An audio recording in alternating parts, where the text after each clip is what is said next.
Je vais essayer de mettre moins de 30 minutes pour vous expliquer cette magie en quelque sorte. Enfin, pour vous montrer de là où on en est rendu actuellement en sciences fondamentales, en physique fondamentale euh, et en maths. Mais bon, les maths, ça suit son cours. On prouve irréfutablement tout ce qu'on dit. Donc, il y a pas de surprise en fait. Bon, apparemment, j'ai eu un petit bug. Euh, en physique, on a des grandeurs, des nombres et des grandeurs. Par exemple, le mètre, c'est une grandeur, c'est une longueur. La seconde, c'est un temps qui dure une seconde. Si vous voulez mesurer un temps, vous allez mettre un nombre devant le mot seconde. Ça va vous dire, par exemple, 38 secondes. 38 secondes, c'est un temps. Mais la seconde a été choisie d'une manière culturelle et arbitraire. De même, le mètre, vous avez une autre unité, l'unité de masse, le kilo. D'ailleurs, kilo, ça veut dire milligramme, kilogramme, et en fait le gramme. Celle des unités internationales officielles, c'est le kilogramme. Hein. Et à partir de, et puis vous avez la charge électrique. Euh, le système international a pas retenu la charge électrique, il a retenu l'ampère, mais c'est pas très important. Moi, je vais partir de la charge électrique. Toutes ces trucs sont arbitraires. Par exemple, en Angleterre, les distances, on les mesure en miles, mais on peut le convertir en mètres. Il suffit de multiplier par un nombre qui est toujours le même, et c'est des conventions. Enfin, c'est des conventions, mais attention, bon, faut faire attention, ok? Mais toutes ces grandeurs physiques, elles ont quelque chose de non canonique, de non fondamental. Par exemple, si on vous demande donne-moi une longueur, vous pourrez pas en choisir une spécifiquement. Or, les physiciens ont découvert qu'il existe, par contre, alors, à partir de ces quatre grandeurs, je passe hein, sur les détails, je m'occupe pas d'entropie ici, je parle de physique fondamentale, donc je parle pas de température, ok? À partir de ces quatre grandeurs, on peut faire toutes les autres. Par exemple, on peut faire la quantité de mouvement, l'impulsion. On multiplie une masse par une vitesse, mais pour obtenir une vitesse, on divise une distance par un temps. C'est une vraie division, hein, comme pour les nombres. De même, vous pouvez fabriquer une énergie. Enfin, à partir de ça, vous pouvez avoir une énergie. L'énergie, c'est une masse multipliée par une aire, c'est-à-dire une distance fois une distance, une énergie, c'est une masse multipliée par le carré d'une vitesse, et c'est une unité d'énergie. Euh, et ainsi de suite. Mais il n'y a pas, là encore, si on vous dit donne-moi une énergie, vous allez dire 3 joules, vous voyez, c'est une unité d'énergie. Bon, ça va pas vous dire grand-chose. Une force, c'est une masse multipliée par une accélération, etc., etc. En tout cas, c'est que des multiplications. C'est que des multiplications d'un nombre par une grandeur physique. Et si vous voulez une nouvelle grandeur physique, vous faites une multiplication ou une division. Une division, c'est multiplié par l'inverse, donc voilà. Or, il se trouve que dans la nature, il y a des grandeurs physiques qui bougent pas, qui sont constantes, c'est-à-dire qui sont privilégiées par la nature. Elle a décidé qu'il y avait des grandeurs, mais c'est pas la masse, la distance, c'est pas des masses, des distances et des temps et des charges. Voilà, c'est pas une de ces quatre trucs qui ont été privilégiés. C'est une vitesse, la vitesse limite de la causalité. Donc, c'est une distance par un temps. Si on vous demande, donne-moi une vitesse, il y en a une dans la nature qui est magique, qui est absolue, et qui est à la fois indépassable et canonique, si vous voulez, qui semble s'appliquer à tout l'univers, c'est la vitesse de la causalité. Alors, la vitesse de la causalité, théoriquement, elle devrait être infinie. Et il se trouve qu'on a découvert, et c'est la révolution de la relativité d'Einstein, on a découvert que cette vitesse de la causalité, elle est finie. Et elle vaut environ 300 000 km par seconde.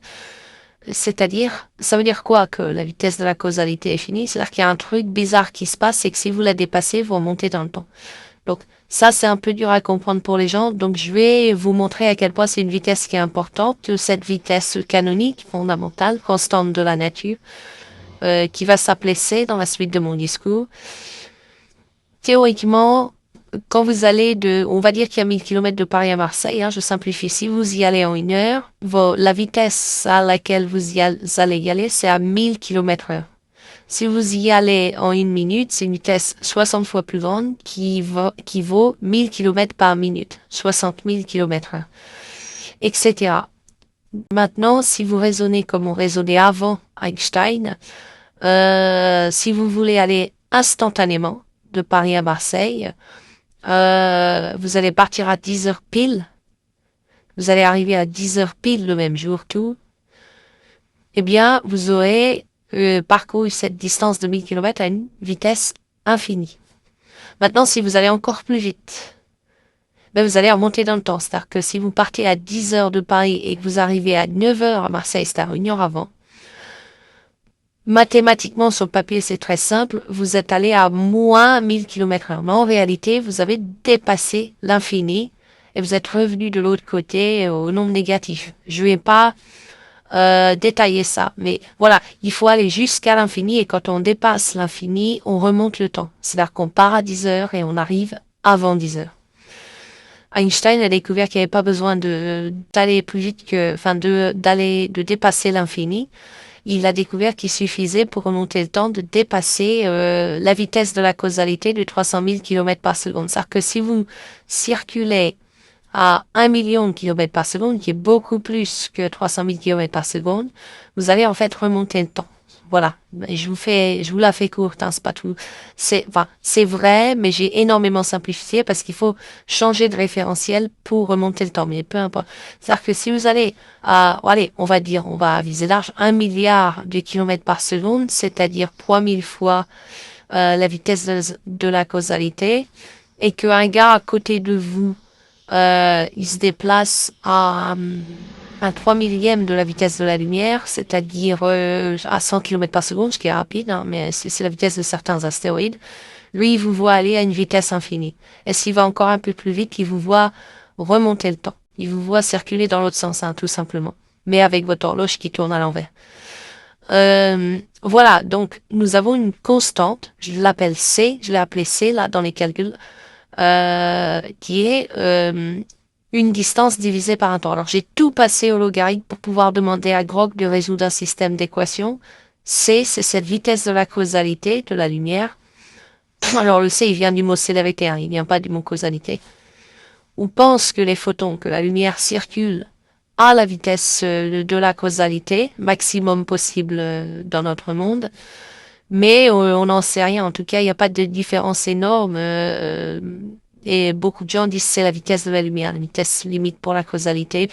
Si c'est pas vrai, c'est en tout cas un chouïa. Après, c'est pas. En tout cas, il y a cette vitesse constante de la causalité qui peut être mesurée de plusieurs façons différentes. Il n'y a pas besoin de connaître, en fait, il n'y a pas besoin de chronométrer un rayon lumineux parce que par des calculs, vous pouvez démontrer que la résistance au mouvement de l'énergie pour si vous avez une quantité renfermée dans un ballon de énormément de joules, vous divisez par le carré de la vitesse de la causalité et vous obtenez une résistance au mouvement qui va s'appeler une masse.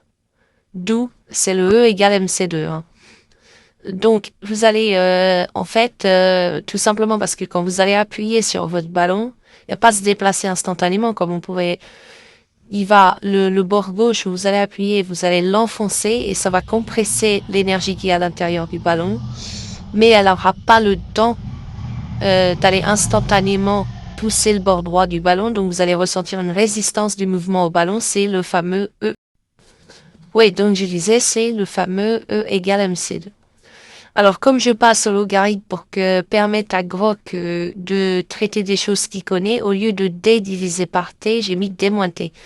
Les multipliés deviennent des plus et les divisés deviennent des moins. C'est un truc classique. Je ne m'étalerai pas là-dessus. Je vais vous parler maintenant de la constante gravitationnelle. La constante gravitationnelle, c'est un truc qui bouge pas non plus, qui est partout pareil dans la nature.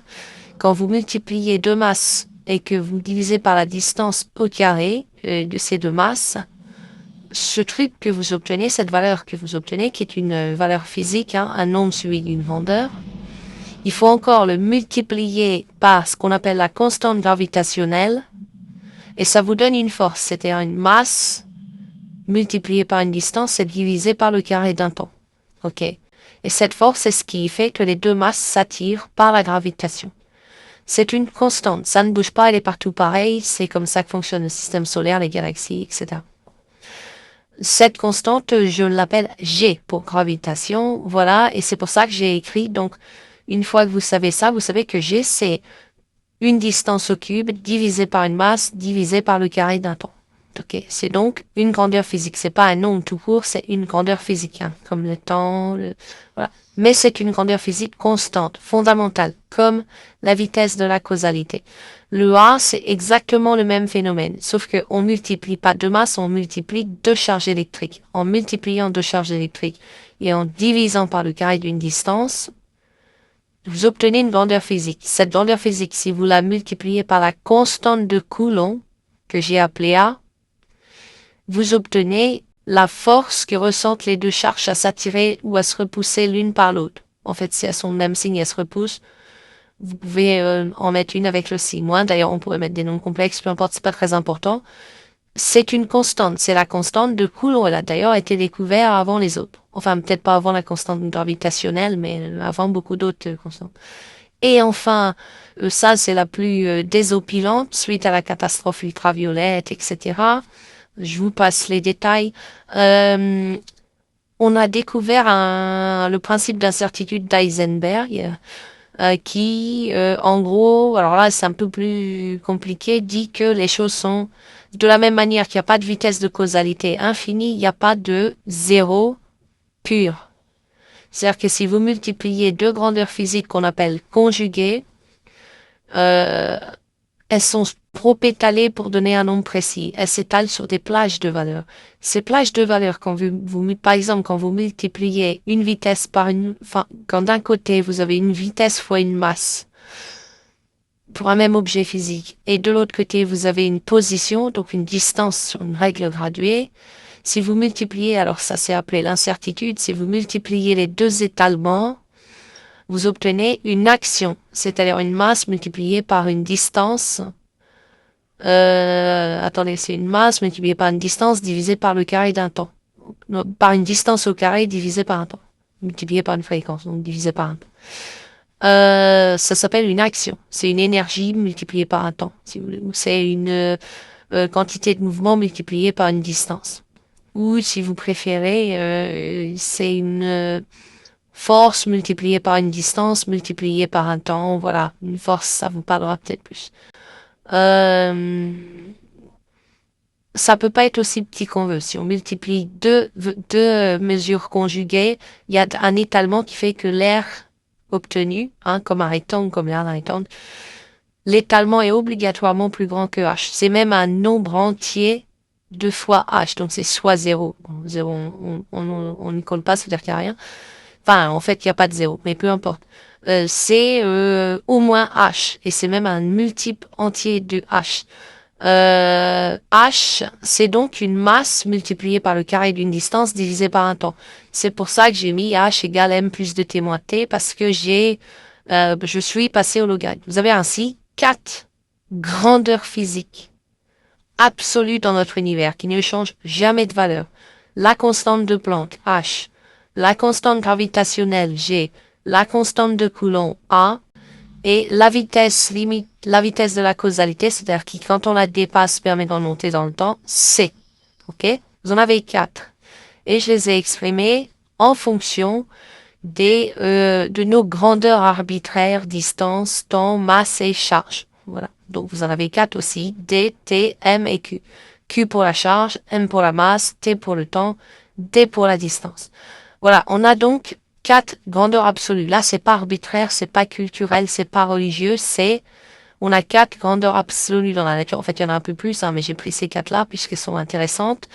Et il y en a un peu plus, mais avec d'autres aussi, d'autres grandeurs physiques, puisque vous avez la notion d'entropie. Mais j'en parle pas là. Ok, voilà. Et je demande à Grok, bon, je lui ai mis ça sous forme additive, c'est-à-dire en prenant le logarithme. Et je demande à Grok, finalement, j'ai envie d'utiliser maintenant comme unité de mesure ces unités-là. J'ai envie de parler d'une vitesse en disant combien de fois c.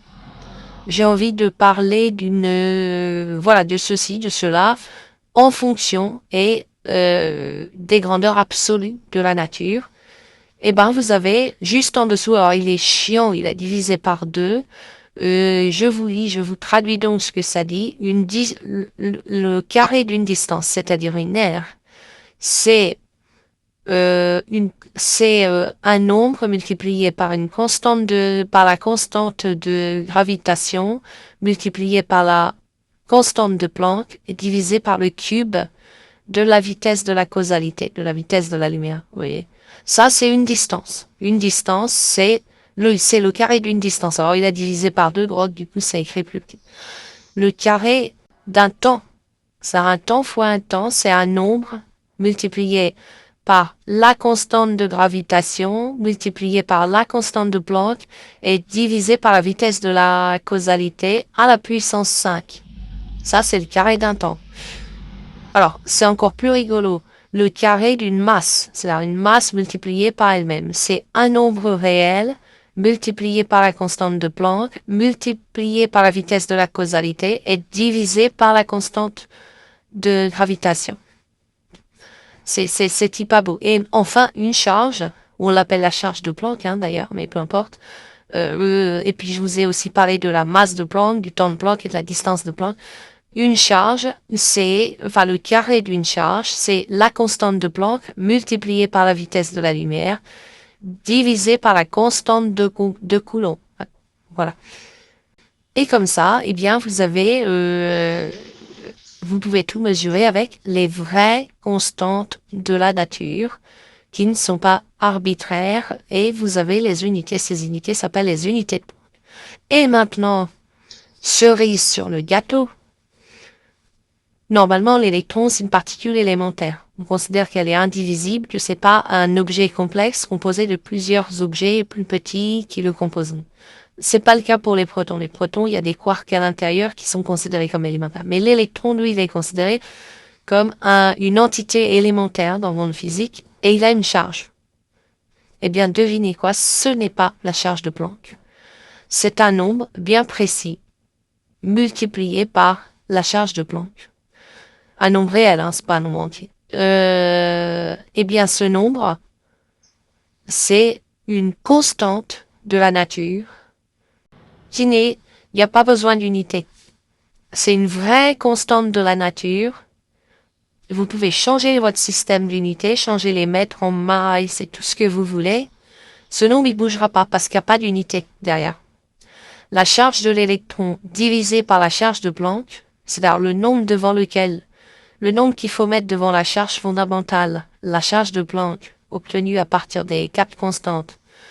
Le nombre par lequel il faut multiplier cette charge pour obtenir la charge de l'électron, c'est un nombre, et il donne, alors c'est pas la constante de Srutkopfin, il faut mettre au carré, hein, mais bon, peu importe, on va pas s'occuper de mettre au carré, on s'en fout, c'est un vrai nombre.